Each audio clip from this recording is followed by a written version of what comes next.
आपको 3 दोस्त और उनकी एक यादगार सेल्फी की कहानी आज मैं सुनाना चाहता हूं। इनमें से एक दोस्त अब इस दुनिया में नहीं है। यह वही सेल्फी है जो 3 दोस्तों की एक साथ ली गई आखिरी सेल्फी बन गई। इस सेल्फी को देखकर एक बार फिर से कहा जा सकता है कि जिंदगी का कोई भरोसा नहीं। यहां आप मुस्कुरा रहे हैं, आपके आंखों में सपने हैं, आप अपनी मंजिल तक एक यात्रा पर निकले हैं, लेकिन नहीं जानते कि ये यात्रा अधूरी रह जाएगी। 25 दिसंबर को हमने कर्नाटक के चित्रदुर्ग जिले में हुई एक बस दुर्घटना की खबर आपको दिखाई। अब आपको इस दुर्घटना से पहले की यह तस्वीर दिखा रहे हैं। 3 दोस्तों की एक सेल्फी है और ये 24 दिसंबर की है।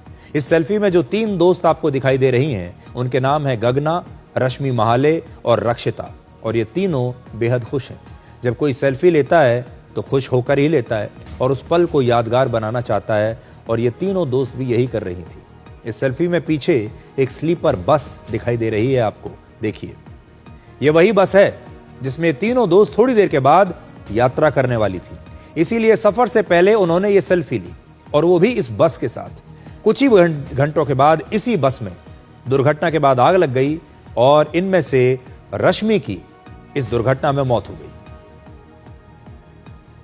जबकि 2 दोस्त गगना और रक्षिता अब भी अस्पताल में भर्ती हैं। तीनों दोस्त एक ही कंपनी में काम करती थीं।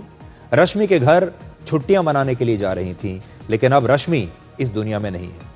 22 साल की रश्मि को क्या पता था कि जिस बस में वो सफर करने वाली है वही उसकी जिंदगी का आखिरी सफर बन जाएगा, और इसीलिए कहा जाता है जिंदगी का कोई भरोसा नहीं। आजकल हमारे देश में स्लीपर बसों का हाल ऐसा ही है। इनका कोई भरोसा नहीं, ये चलती फिरती ताबूत बन चुकी है। स्लीपर बस में आप अगर एक बार बैठते तो इसलिए हैं कि आप अपनी मंजिल तक पहुंचेंगे, लेकिन हो सकता है कि यह आपके जीवन की यात्रा को ही समाप्त कर दे। पिछले 3 महीनों में स्लीपर बसों में आग लगने की 6 बड़ी घटनाएं हुई और इनमें 60 से ज्यादा लोगों की मौत हुई है, जिनमें से रश्मि भी एक है, जिनकी तस्वीर हमने आपको दिखाई।